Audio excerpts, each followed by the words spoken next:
Bueno, entonces voy a presentar a Peter Warmka.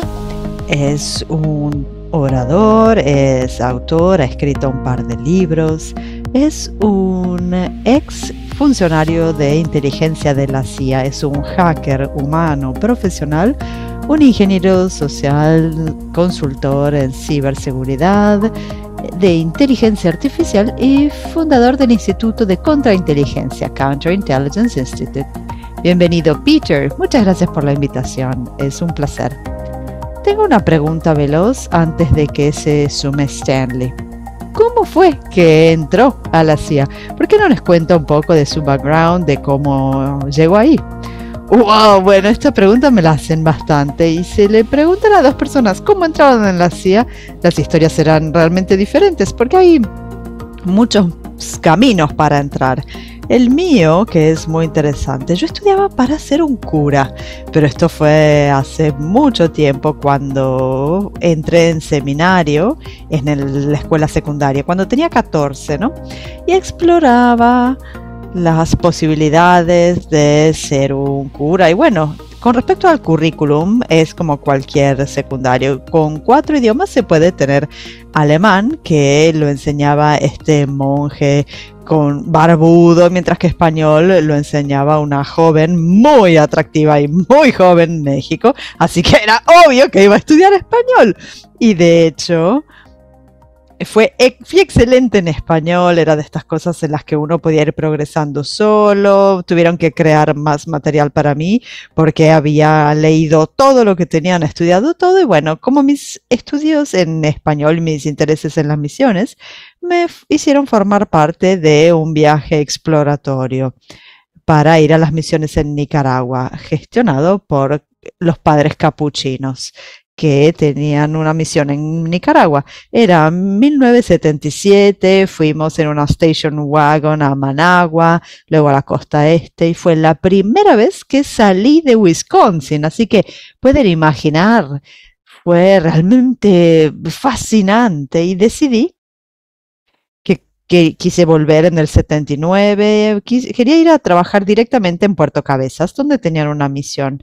Y eso fue en 1979, donde las cosas estaban empezando a recalentar un poco desde el punto de vista político. Los sandinistas, bajo el gobierno de Anastasio Somoza. Bueno, quedé involucrado en todo esto y estuve ahí muchos meses viendo toda la transición de un gobierno al otro. Y fue realmente algo que me llamó muchísimo la atención, la geopolítica, la socioeconomía. Y fue así que volví de esa experiencia y decidí que quería trabajar en América Latina. Ese era mi objetivo. No sabía exactamente cómo iba a llegar, pero ese era lo que quería hacer. Uno de mis profesores me recomendó que estuviera en Thunderbird, en la escuela de gestión internacional. Entonces hice semi-masters, me gradué en el 83 y aquella época era tan tremendo desde el punto de vista económico, el mercado era tremendo y bueno, había un pub en el campus que por cada 15 cartas que te rechazaran en un trabajo, te daba una cerveza gratis. Era realmente, bueno, las cosas iban mal, bueno, me gradué, tenía mi currículum, fue por todos lados, por las calles de Dallas, de Houston, de Miami, y por suerte encontré un trabajo trabajando para un banco internacional de propiedad francesa e italiana y tenían también en toda América Latina, tenían sus filiales. Entonces trabajé en un banco porque pensé que esto me daría una oportunidad de trabajar con clientes, poder entrar en América Latina y este banco tenía muchas operaciones en América Latina, entonces esperaba poder trabajar para ellos en América Latina. Después de 4 años, bueno, nada se estaba materializando, entonces decidí mandar mi propuesta de trabajo a otros bancos. Y así fue que lo que hice fue, encontré esta publicidad que parecía decir que había un grupo de inversiones internacional que buscaba un grupo de individuos que fueran consultores y trabajaran en sus operaciones en América Latina. Y decía que necesitaban gentes y los candidatos preferidos serían quienes habían vivido o viajado a América Latina, quienes podían hablar español o portugués, etcétera, etcétera, etcétera. Y bueno, sonaba muy interesante, entonces mando mi currículum, pero 2 o 3 semanas más tarde me responden diciendo que estaban muy impresionados con mi currículum, pero habían mandado esto a uno de sus clientes en el gobierno de los Estados Unidos y dije, esto es una locura. Primero, nunca me había interesado trabajar para el gobierno federal, nunca había buscado nada que tuviera que ver con el gobierno, siempre quise trabajar en el sector privado. Entonces, dejo esta carta, la respuesta en mi mesa de luz y 2 meses más tarde mi esposa me dice, ¿qué le pasó a esa carta? Y dije, no sé, no sé si querían que lo firmara en 2 semanas, ya habían pasado 2 meses y me dijo, bueno, fírmalo igualmente. Así que bueno, sigo culpando a ella por haberme hecho entrar en la CIA. Y lo firmé, lo envié y literalmente en más o menos un mes estoy volviendo del trabajo en Miami, en Brickell Avenue, y me llaman desde Washington. Y digo, ¿qué? ¿Cómo puede ser que me llamen de Washington?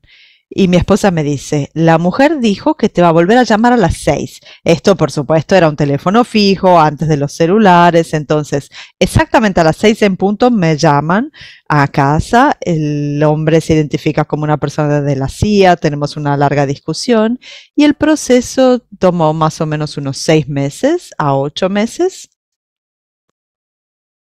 para completar mucha documentación, enviar a hacer un examen poligráfico, hacer investigación de seguridad y, por supuesto, numerosas entrevistas. Esta es la breve versión de cómo entré en la CIA y estuve en la organización unos 23 años y fue realmente fascinante. Bienvenido, Stanley. Bienvenido, perdón, me quedé en el tráfico, estaba en una cita médica y bueno, lamentablemente la ciudad es un aparcamiento. No, sí, sí, había pedido a Peter cómo hizo para entrar en la CIA, así que nos dio una explicación de cómo fue que entró. Bueno, hizo exactamente lo que yo quería hacer, así que estoy muy emocionado de estar acá con Peter. Lamento no haber llegado en horario como generalmente prefiero hacer, pero bueno, será lo que será. Así que Peter, buenos días. Buenos días, Stanley. Estoy feliz de verte, como siempre. Y bueno, comencemos entonces con lo que vamos a hacer. No, entonces, comencemos. Entonces, nos has contado tu background, un poco tu historia y muchas gracias, Belkin.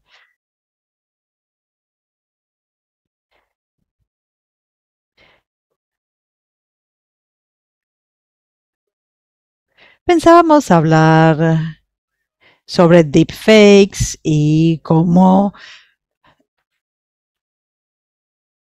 es tan importante conocerlos para la industria de servicios financieros.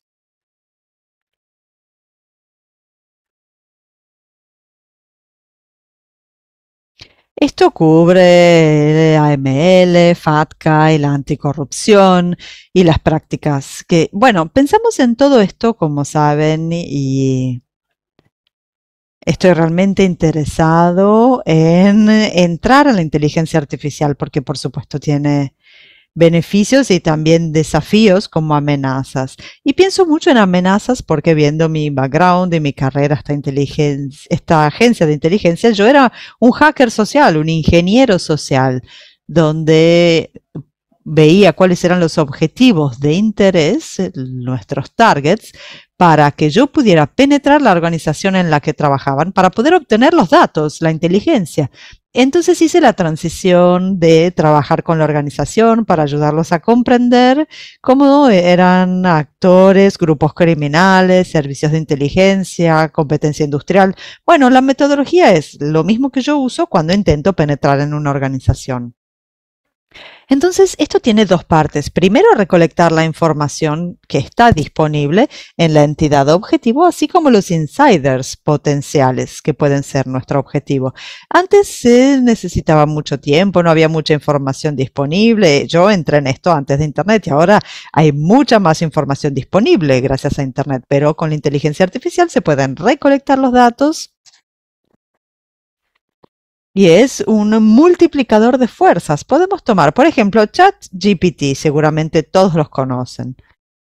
Esta herramienta, como una serie de herramientas de inteligencia artificial, tienen guardarrails, o sea, está sujeto a regulaciones, a ética, y las organizaciones que han realizado esto se aseguran de que se utilice de manera correcta. Si quieren hacer una investigación, por ejemplo, hacer una búsqueda de Donald Trump o cualquier celebridad, obtendrían mucha información. Por ejemplo, pueden buscarme a cualquier persona normal. La cantidad de información que se dé va a ser realmente mínima porque no vamos a estar buscando internamente en todo Internet. Aunque se tenga esa capacidad, no se nos va a dar eso. Si quitamos esas seguridades, se tiene FraudGPT, que está en el dark web, que puede recolectar esta información y nos va a dar información que se puede pasar horas para obtener una fracción de esto y se puede obtener en minutos. Entonces podemos obtener esos datos y el enfoque en el que vemos cómo se puede enfocar en esto individualmente como organización. Y hay diferentes modos en los que podemos hacerlo, pero cualquier cosa que utilicemos, sea un mail, un mensaje de texto, un perfil de redes sociales, una llamada telefónica o incluso en persona, para que esto funcione, el objetivo tiene que ser vulnerable con respecto al confiar en que ese individuo es quien dice que es. Y yo estoy familiarizado con varias culturas, he viajado más de, no sé, 60, 70 países. Nosotros, como estadounidenses, tendemos a ser los más vulnerables a la confianza, porque básicamente confiamos en todos. Yo aprendí, bueno, mis padres me dijeron que yo tenía que confiar en todos hasta que me dieran motivo para no confiar. Me he quemado tantas veces con esto viajando que he aprendido que tengo que comprender cuál es la estructura de la sociedad. En algunos lugares uno solo confía en los miembros de la familia o los amigos que conoce desde el jardín de infantes, mientras que acá, bueno, básicamente tendemos a confiar en todos. Entonces, lo que sucede con la inteligencia artificial y los deepfakes es que sirve principalmente para aumentar el factor de confianza, porque ahora no es solo leer un mail que tenga quizás un poco de palabras, sino que ahora están escritos en un lenguaje manipulativo donde hay un perfil de redes sociales, que quizás era un poco raro la progresión de este perfil o la imagen. Podemos ver la foto y podemos encontrar que esa persona no es la que está representada en esa foto, sino que es alguien más. O, por ejemplo, el clonar las voces. Creo que ya han escuchado cómo se puede utilizar en varias instancias y algunas organizaciones, también contra instituciones financieras e individuos. Entonces crea esta confianza añadida. Por ejemplo, está sonando un teléfono y muchas veces la primera línea que se usa antes de la inteligencia artificial se tenía el ID de quién llama. Entonces yo puedo ver, por ejemplo, si están llamando por teléfono y veo, bueno, es el banco que me llama o mi jefe o la escuela de mis chicos. Entonces automáticamente confío que esa llamada viene de esa organización. Luego ahora tenemos inteligencia artificial y clonación de voces, entonces no solo veo el caller ID, sino que también cuando respondo escucho la voz de mi jefe, escucho la voz de un cliente. Entonces, básicamente va aprovechando la tecnología, va aprovechando ese factor confianza para hacer que sea cada vez más difícil que la gente sospeche que pueda hacer fraude. Entonces dices que se puede reproducir familiaridad, totalmente. Con la inteligencia artificial, la familiaridad automáticamente activa un cierto nivel de confianza en con quién se está hablando. Y funciona porque nosotros como ingenieros sociales, yo me sigo considerando un ingeniero social y lo he hecho toda mi vida, así que a veces me identifico como uno de los malos, pero uno tiene que ser malo para conocer los malos, ¿no? Entonces pienso en mí, que, bueno, soy un hombre blanco, blanco versus gris, o, bueno, esto es hacking ético. Bueno, ingeniería social, lo que se hace básicamente es aprovechar a los humanos para superar los procedimientos y la tecnología realizados para cuidar las organizaciones. Y hay políticas y procedimientos y controles tecnológicos. Hay muchos productos tecnológicos, pero si los ingenieros sociales podemos acercarnos a ese objetivo, a esa persona que tenemos como target, bueno, podemos superarlos. Nos centremos un poco más en... Hay unas más de 40 personas acá, ¿no? Escuchando este seminario web. ¿Cómo penetrarías en algunas de estas organizaciones en las que trabajan estas personas? ¿Cómo lo harías hoy? Bueno, lo primero es siempre comprender cuál es el objetivo, cuál es el tipo de información que quiero obtener, qué es lo que quiero lograr. Tomemos un muy buen ejemplo. Supongamos que yo tengo un sombrero negro, soy una persona mala y quiero utilizar una organización para una violación de antilavado de dinero, que quiero que me ayude a evitar sanciones de OFAC, o quiero utilizarlo como un repositorio para las ganancias de transacciones corruptas. ¿Cómo utilizaríamos la inteligencia artificial cómo yo utilizaría la inteligencia artificial para penetrar en estas organizaciones? ¿Cómo superaría los firewalls que han construido para poder evitar esto? Bueno, me has dado una serie de objetivos diferentes. Bueno, podemos hacerlo uno por uno. Elijamos uno. Realmente no va a ser. La idea es que puedan comprender los oyentes cómo una persona como ti, o quizás no como ti, pero con tus conocimientos, cómo podría penetrar en la organización y crear la posibilidad de quizás dirigir de manera diferente fondos, borrarlos, ponerlos en una posición para recibir sanciones y multas de gobiernos. Bueno, es más fácil de lo que puede parecer. En realidad les voy a dar un ejemplo que yo sé que funciona y lo he usado muchas veces y sé que se utiliza también en la actualidad. Identificamos cuál es el objetivo, la organización target. Luego vamos a identificar cuáles son los insiders. Queremos que esos insiders se conviertan, quizás vamos a manipularlos para que se vuelvan amenazas de insiders. Entonces, ¿cuál es el modo más fácil de identificar objetivos de insider potenciales? LinkedIn.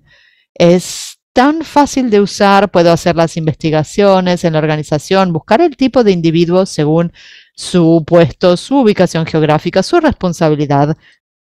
Y puedo así crear una lista de objetivos, individuos que quiero mirar más de cerca. Nuevamente, más exitoso será cuanta más información pueda lograr obtener de un individuo, de una organización, para llevarme a un enfoque o ataque. Entonces, gracias a las redes sociales, puedo comenzar y voy a darles 4 ejemplos de plataformas a las que puedo ir. Hay muchas diferentes. Se empieza con LinkedIn, todos sabemos, es como poner el currículum con esteroides. Podemos aprender sobre su background profesional y qué queremos ver, podemos ver a dónde quieren ir con su carrera y cuáles son sus aspiraciones. LinkedIn tiene una categoría de trabajo voluntario ahora, ¿no? Eso nos da una idea de cuáles son las pasiones de las personas más allá de sus trabajos. Podemos ir a Facebook, ver, por ejemplo, qué son las cosas que les gustan en su vida, con quienes han viajado, cuáles son los deportes preferidos, géneros de música, restaurantes, fotografías no sé, las fotografías valen, una imagen vale más que 1000 palabras. Entonces, utilizarías la inteligencia artificial y tus herramientas para crear un actor de amenaza interna en una institución. Sí, entonces, la primera etapa es la recolección de información. O sea, primero es identificar a quién queremos utilizar como target y luego comenzar a recolectar información. Puede haber más de uno en la misma organización. Claro, totalmente. Muchas veces podemos decir identificado 2 o 3 personas, basados en el perfil, tendrían que tener más o menos el mismo acceso a la información que quiero acceder, pero vamos a buscar la persona que tenga más información, que sea más accesible, que si tengo que elegir entre uno y el otro, voy a ir a la persona de la que más puedo saber. Entonces, estas plataformas de redes sociales nos ayudan a identificar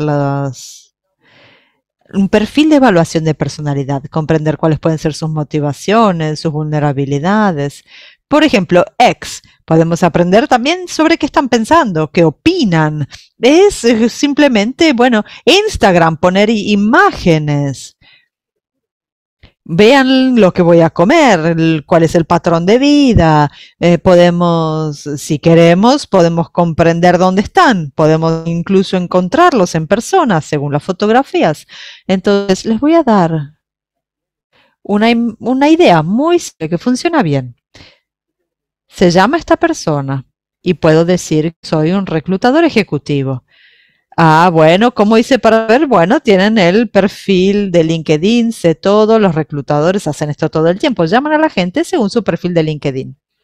Y estoy buscando a un candidato que tenga una posición especial para uno de mis clientes. Usted es una persona, realmente me impresiona mucho su background con la posición que tienen, la que yo tengo para ofrecer es más alta, por supuesto mejores beneficios y mejores compensaciones. Entonces, quizás estas personas no estaban ni buscando un trabajo, pero esto les genera curiosidad. ¿Por qué? ¿Qué valgo en el mercado? Entonces van a estar de acuerdo con encontrarse fuera de la oficina para una entrevista. Puede ser para un café, para un almuerzo, como una entrevista normal, preguntas normales de entrevista. Y dentro de esas entrevistas empezamos a incluir elicitaciones con información sin hacer preguntas directas, ¿no? Entonces, vamos a usar la elicitación y luego 1 hora y media vamos a tener mucha información sobre estas personas y a veces incluso información sensible. Volvemos a ellos luego y les decimos que sabemos que está en competencia de este puesto con otra persona, vamos a explicar un poquito y vamos a decir que ha sido seleccionada la otra persona.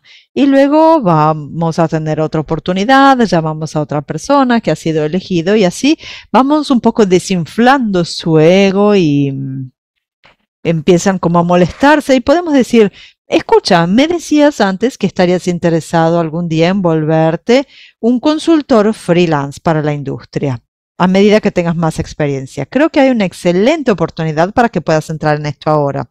No hace falta que dejes a tu empleador, puedes continuar con tus beneficios y tu compensación trabajando como consultor para mi cliente, hablando sobre la industria, contando qué sucede en la industria y cómo apoyar a tu entidad con la industria en la que trabajas, contando cuáles son los desafíos, lo que ves y la. Primero tenemos que crear confianza porque tratamos con ellos durante algunas reuniones, empiezan a confiar en nosotros y les recomendamos que sea una excelente oportunidad, que se les van a pagar varios miles de dólares por mes y lo pueden juntarse con el cliente en manera personal o puede ser enviarle los datos. Y se comienza este proceso de acostumbrarse a recibir este dinero más allá de su trabajo, se vuelve parte de su estilo de vida, es en una relación que en sus mentes es muy seguro, firman un acuerdo de no divulgación, todo parece legítimo y esto puede continuar mientras que sea beneficioso. Puede ser algo a breve término, puede ser algo que dure años e incluso hay casos en los que esto ha durado más de una década, donde las organizaciones no sabían lo que había pasado porque esto no parece que estén teniendo hemorragias de información. Y hay violaciones de datos que ellos no ni siquiera saben. Entonces esta persona a la que se los contacta, se los involucra sin que ellos sepan en una actividad que es corrupta. Pero aquí también hay preguntas que me surgen. Una pregunta es, ¿en algunas culturas se puede ser más susceptible a esta forma de corrupción que en otras?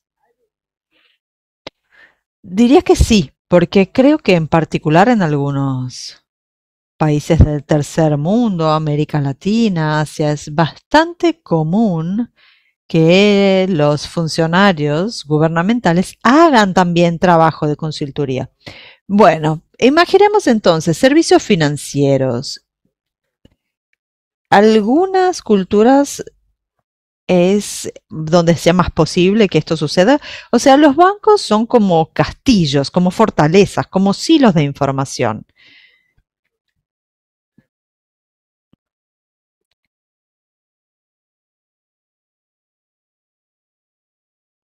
Entonces, esta persona, ahora que está involucrada en esta actividad de aceptar dinero, ¿cuál podría ser entonces el próximo paso para ponerlos a que ayuden con operaciones de lavado de dinero, por ejemplo?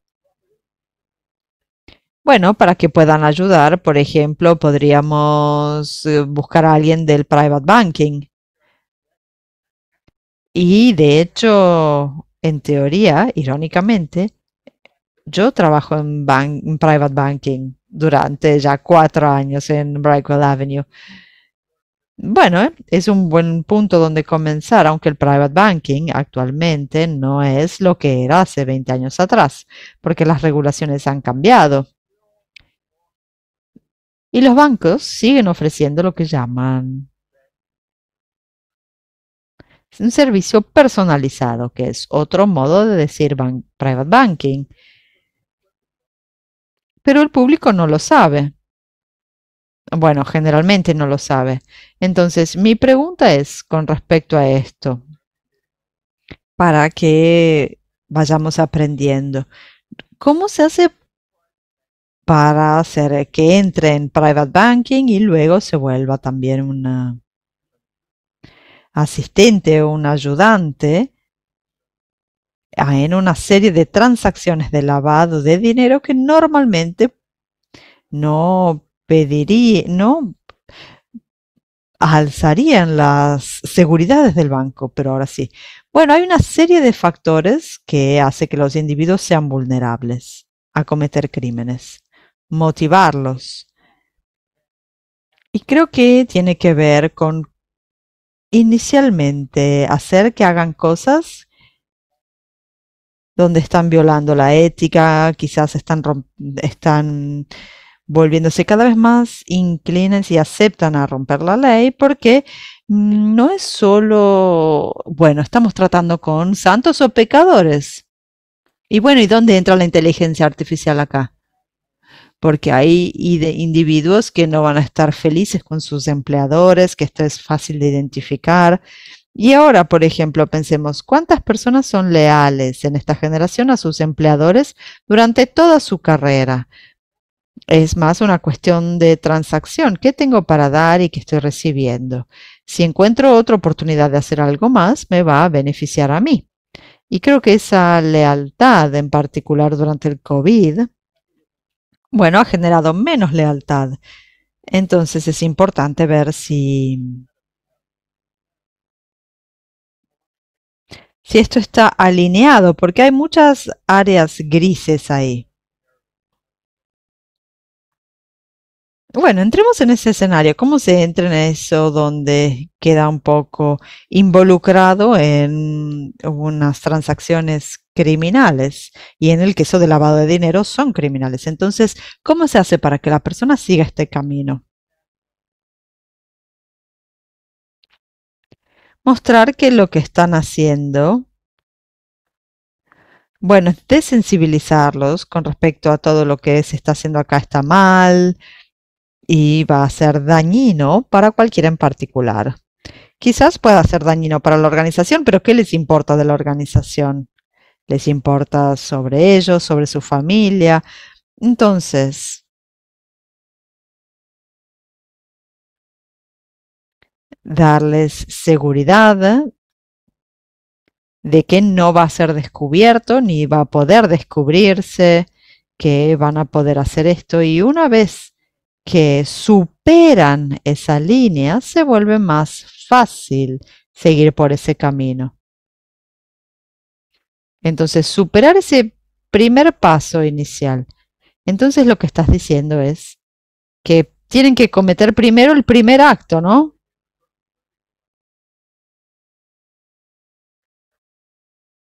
Para que puedan seguir por ese mismo camino, ¿no?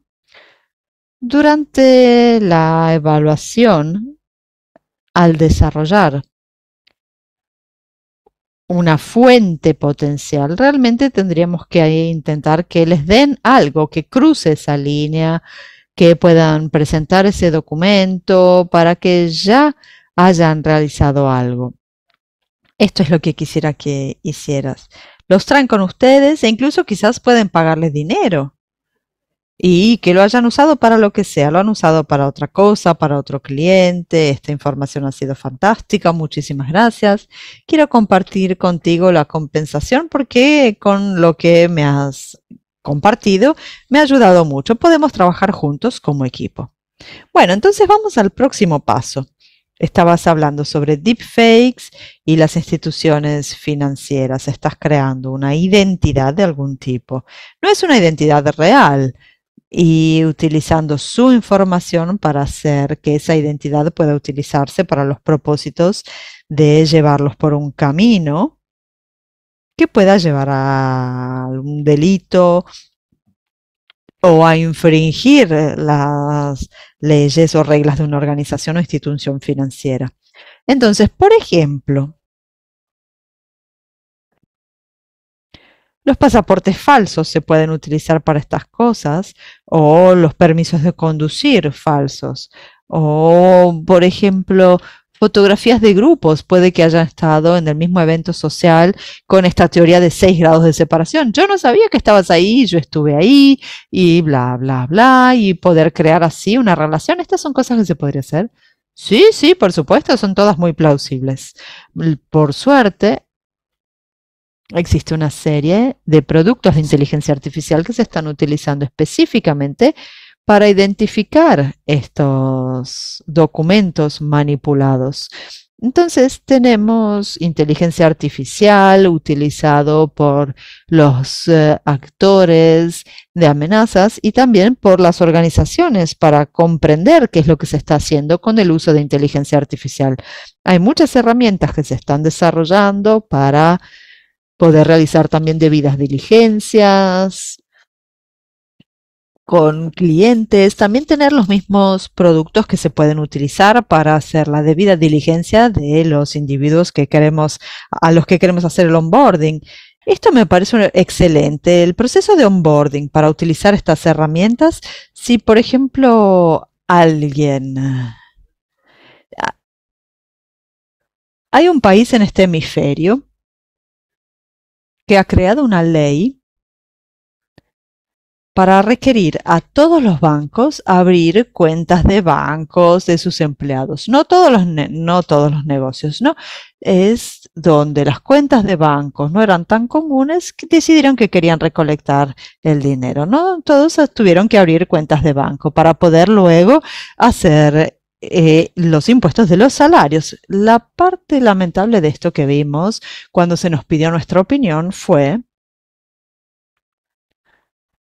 que la gente que estaba trabajando para esta entidad, bueno, a ellos les gustó a trabajar para la entidad, pero eran empleados que no eran empleados o algo así. Bueno, era simplemente tener un nombre en una cuenta para que el dinero pudiese entrar, pero que el dinero que se depositaba para estos negocios, que eran una sociedad de efectivo, era dinero de transacciones ilícitas como eh, armas, drogas y este tipo de cosas.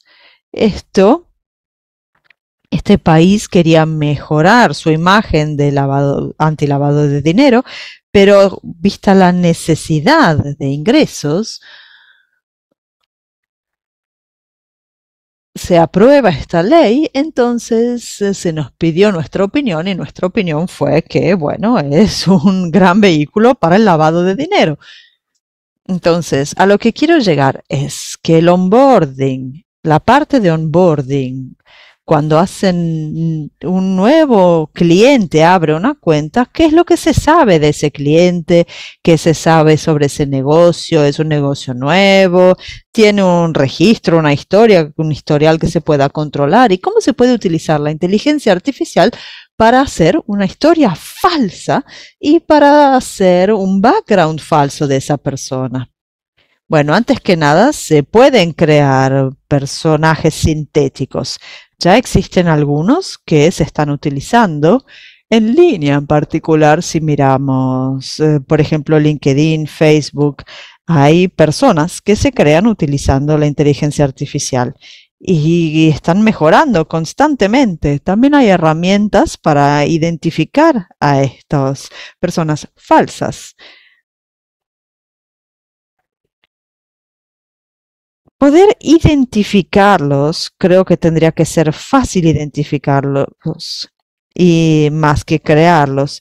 No solo cuando el cliente está completando sus formularios, creando esa cuenta, sino también buscando toda la información que está disponible en la web para ver qué puede sustanciar esto, cuáles son, bueno, qué es lo que tiene esta persona y tenemos que buscar las banderas rojas.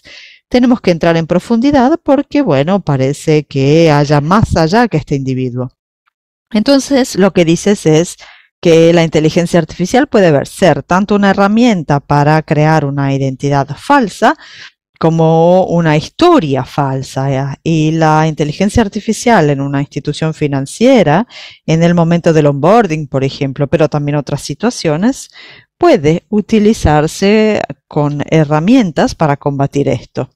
Y estas herramientas probablemente tendrían que incluirse para ayudar a proteger a las instituciones y a los bancos de los efectos de la inteligencia artificial maligna que ya existe.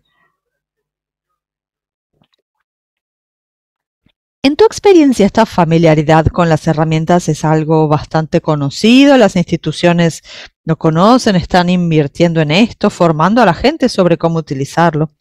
No, no, no. Creo que estamos realmente en los albores de esta curva. Y muchos de estos productos, bueno, en realidad yo tengo una lista de unas 15 páginas de diferentes proveedores de herramientas de inteligencia artificial que pueden utilizarse para detectar los deepfakes, ya sean imágenes, vídeos, detectar si es el clonado de voz. También herramientas que pueden utilizarse para el onboarding, para analizar documentos, por ejemplo, licencias de conducir, pasaportes, ver si son reales y muchas cosas más que pueden utilizarse desde el punto de vista de inteligencia artificial. Si alguien está interesado, por supuesto se ponen en contacto porque estaré feliz de compartirla. Y esto es un número de empresas que en los últimos años han desarrollado estos productos y siguen utilizándose. Y la parte grande acá es que hay una falta de conocimiento.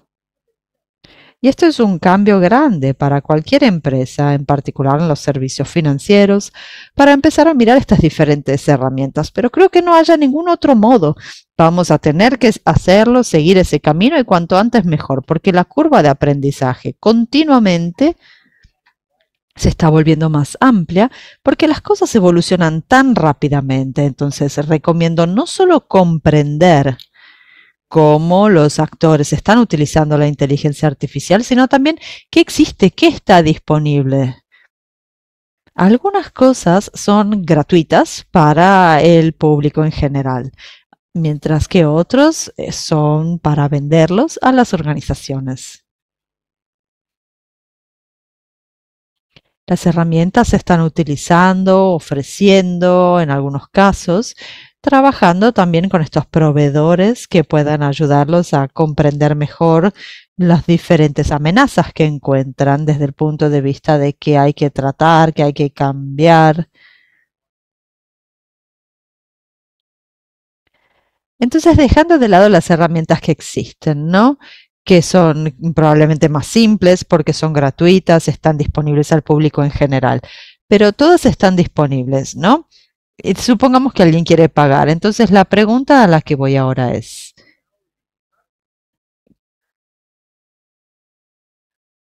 ¿cómo se hace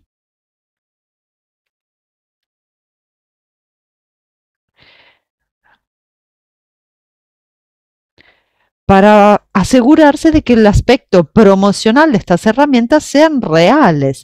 ¿Cómo se puede ver cuál es la utilidad, el valor?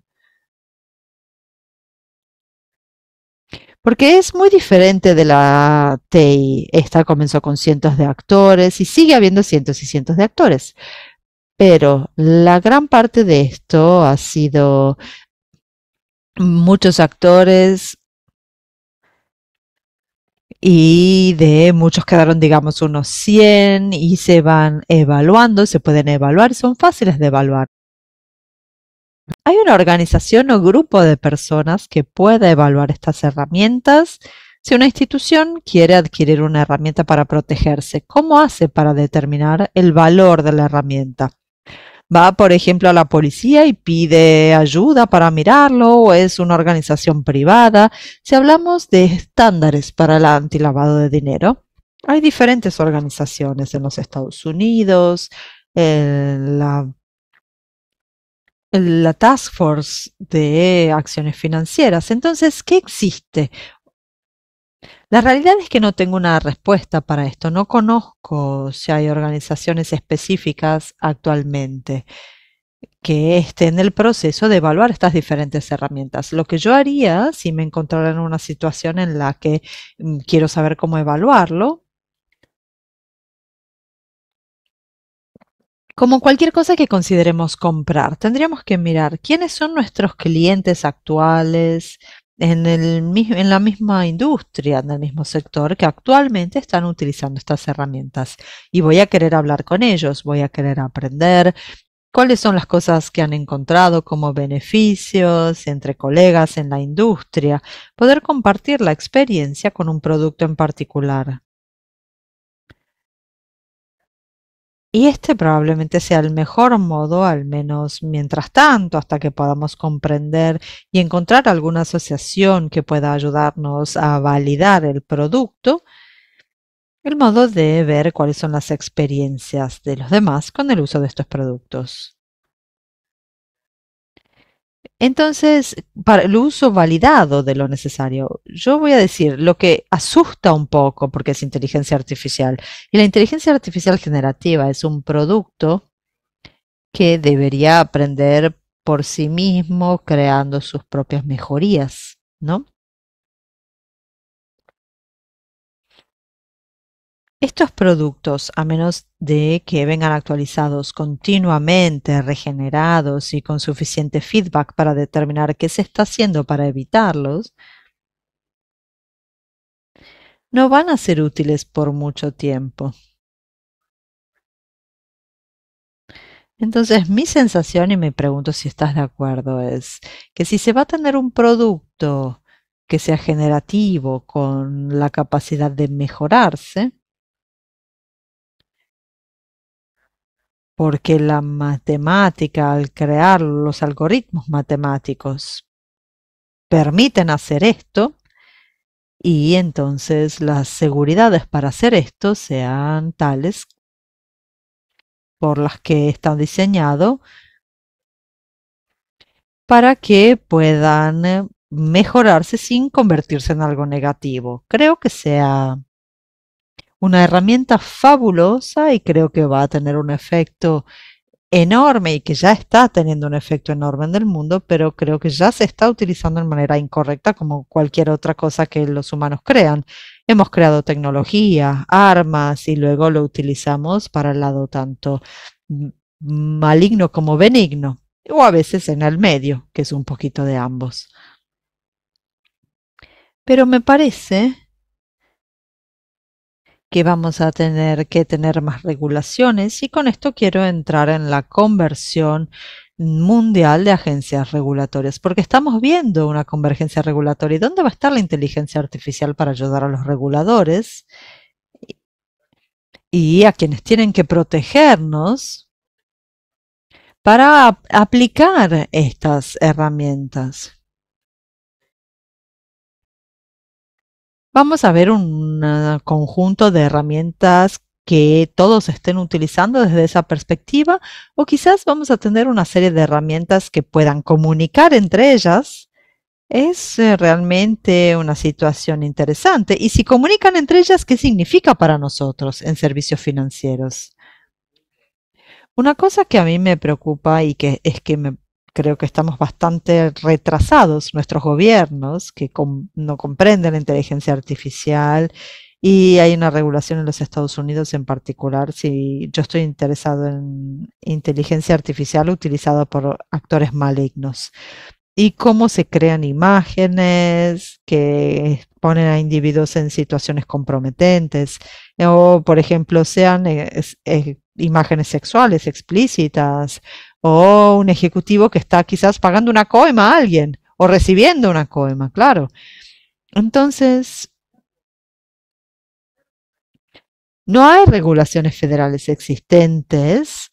Hay solo pocos estados que tienen esta regulación de nivel federal. Estamos realmente muy retrasados. Estamos por detrás de la Unión Europea, de China, que están mucho más adelante que nosotros con respecto a las regulaciones. Entonces, creo que tenemos que ponernos al día con respecto a lo que hace el gobierno acá en los Estados Unidos con respecto a la protección de los individuos de amenazas de inteligencia artificial y viendo también cómo podemos regular la inteligencia artificial para que pueda utilizarse como herramienta útil. Volviendo a los servicios financieros en nuestro hemisferio, América del Norte, del Sur y el Caribe. Lo voy reduciendo un poco, aunque sea una cuestión mundial. ¿Cuál es su experiencia con respecto a lo que sucede en otros países y otras regiones con respecto a los reguladores? ¿Existe alguna regulación propuesta y si existe, de qué tipo de regulación se trata? ¿Y sería útil para la industria de servicios financieros?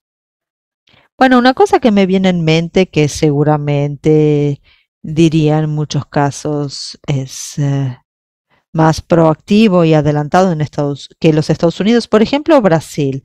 Su interés inicial en ver cómo regular la inteligencia artificial, en particular la generativa, es por la interferencia que ha tenido en las elecciones, ¿no?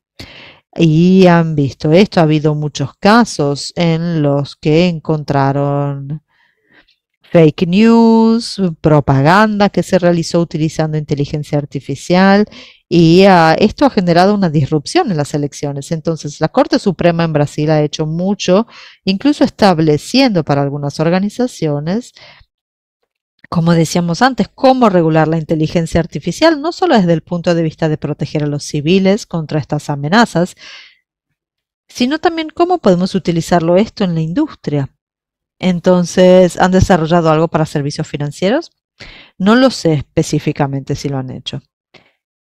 Entonces, este seminario web está dirigido para los servicios financieros y creo que la alarma que nos mencionas es que la industria de servicios financieros sea bastante vulnerable. Esto es lo que yo entiendo. La industria de servicios financieros es vulnerable por algunas cuestiones que mencionabas. Hay herramientas en las que tendrían que invertir financieramente para poder protegerse de estas intrusiones, estas amenazas y a la vez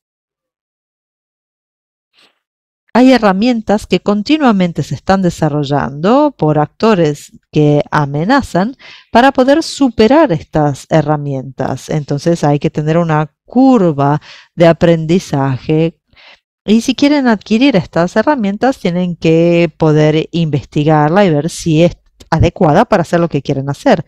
Y hay otros desafíos también. La calidad, no solo la cantidad, sino la calidad de la información con la que se alimenta la bestia. Si la calidad no es buena, el resultado tampoco será muy bueno. Podemos tener sesgos en el sistema, uno se abre a alguna de estas herramientas, por ejemplo, la privacidad, las violaciones de privacidad, problemas legales potenciales y creo que eventualmente va a ser mucho mejor, pero creo que estamos en una etapa en la que hay que darse cuenta de que puede haber otros desafíos, potencialmente cuestiones legales, cuando se empiezan a utilizar estas herramientas. Entonces vamos a tener que pasar por este proceso. Mencionaba la privacidad y tengo una pregunta. ¿Cuál es su opinión? ¿Cree?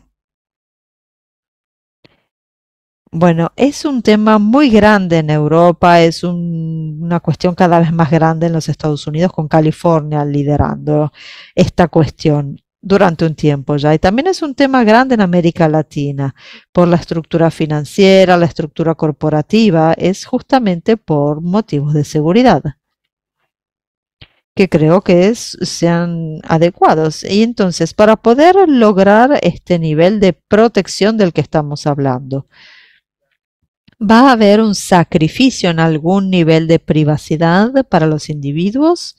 Esta es mi pregunta, porque tengo una sensación de que sí.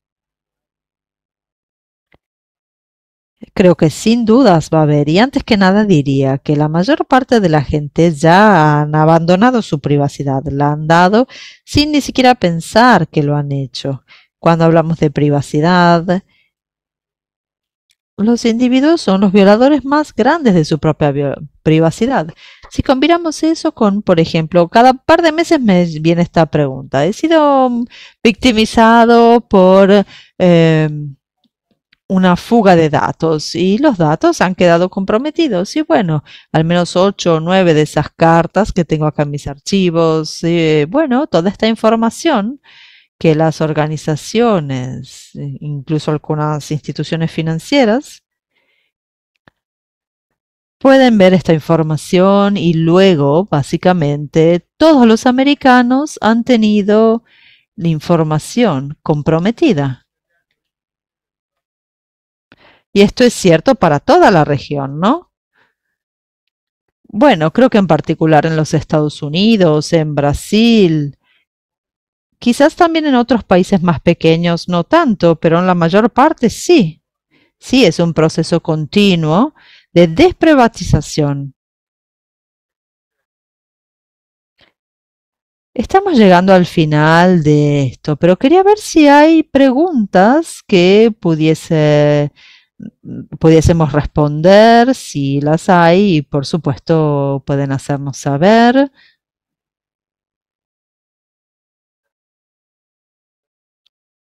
Y lo que hemos hecho es, bueno, abrir la puerta a muchas otras cuestiones, porque hemos podido dar algunas respuestas, pero hay también herramientas que pueden adquirirse. Y creo que si la gente está interesada en adquirir estas herramientas, si se ponen en contacto con nosotros, contigo en particular, vas a poder ayudarlos. En nuestro caso lo vemos desde una perspectiva diferente.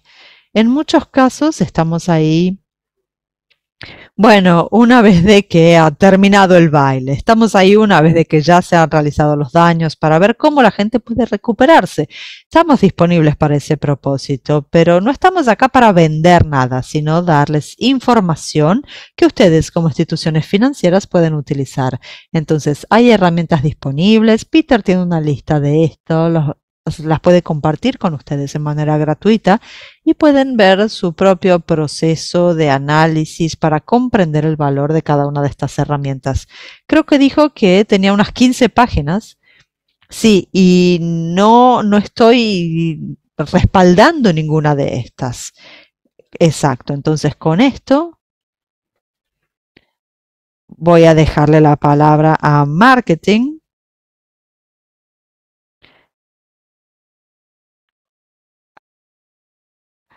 Si hay algo más que quisieran añadir, Peter puede hacerlo. Aprecio mucho que me hayan invitado y este espacio. Pueden ponerse en contacto conmigo en mi página de LinkedIn, hay mucha información ahí y por supuesto pueden responder. La página de LinkedIn está protegido de intrusiones y del uso por de malos actores. Bueno, hay muchos malos actores que se han puesto en contacto conmigo, pero más de 1.000 millones de perfiles de LinkedIn que existen actualmente, el 15% son falsos. 150 millones de perfiles falsos. Wow, creo que esto es lo más importante que has dicho hoy. Más de 150 millones de perfiles falsos en LinkedIn.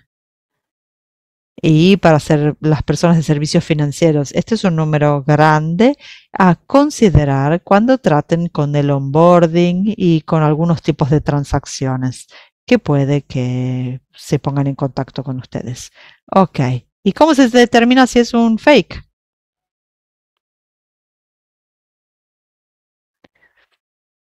Bueno, mucha gente dice, voy a hacer mi debida diligencia, encontré el perfil de LinkedIn. Bueno, muchos de estos perfiles tienen solamente un perfil de LinkedIn y si ven más allá de un perfil de LinkedIn no van a encontrar a la persona. Estas herramientas de inteligencia artificial lo hace que sea más difícil ahora porque la composición actual del texto de esos perfiles está realmente muy bien hecho.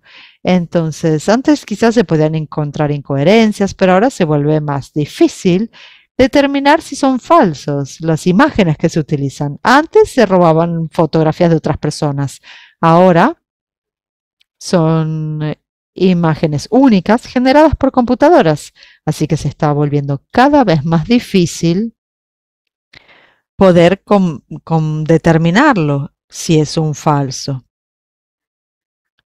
Hemos llegado al final de nuestro tiempo. Para mí esto ha sido fascinante, pero bueno, es porque a mí este tema me interesa mucho. Como saben, me encanta y creo que, bueno, espero que haya sido útil también para todos. Veo que todos se han quedado con nosotros, así que me parece que ha sido interesante para todos. Y estamos felices de recibir sus comentarios o feedback que puedan tener y si quieren aprender más sobre esto, podemos entrar en profundidad en algunas áreas. Peter tiene una enorme capacidad, verán también formación probablemente de uno de los mejores organizaciones de perfilado del mundo, que es la CIA. Puedo decir una cosa, puedo recomendar un gran libro, se llama Confesiones de un espía de la CIA, que es mi libro, y esto es algo que Peter ha escrito. Yo tengo el libro, es un muy buen libro, es divertido de leer. Y también está en español y en portugués. Pero bueno, no muestra a Peter bajo su mejor perfil, pero bueno, eso es lo que sucede cuando se trabaja para el gobierno. He's on another, you know, in the forensic world, we like to say on the side of the angels and on the side of the devil, you know, so right now, Peter is now on the side of the angels and has been for a number of years. Yes. But he brings all of that experience with him.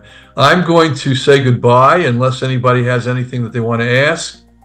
Belkis, are you still on the phone? I am still here.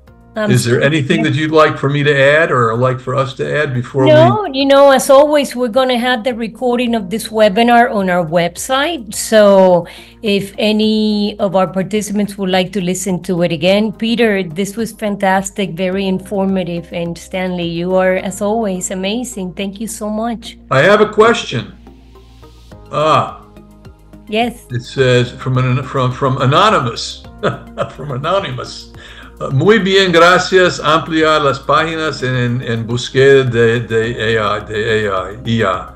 So, Peter, you want to give them an answer for this? I know you speak Spanish fluently. de cómo encontrar esas páginas. Dice, muy bien, gracias a ampliar las páginas en búsqueda de IA. Yo me pueden mandar un email y yo con mucho gusto, o sea, a través de LinkedIn, mandarme un mensaje a través de LinkedIn y con mucho gusto mando este documento. That's great. Thank you. Okay. That's the only question we have, Belkis. So I'm assuming that everybody and people are still there. This is amazing. We've lost like 4 people, and that's it. But I think we're gonna have to check out right now. So, but we're here. Foodman is always here as usual for everybody if they need certain types of assistance or help. And Peter's very helpful. And we certainly are planning to possibly do this in smaller bites now with deeper dives in certain areas of AI and deep fakes and and so on and so forth, so we can amplify this for you for specific regulatory purposes for financial services. Everybody have a nice Wednesday, and we'll talk soon. Bye-bye. Bye now.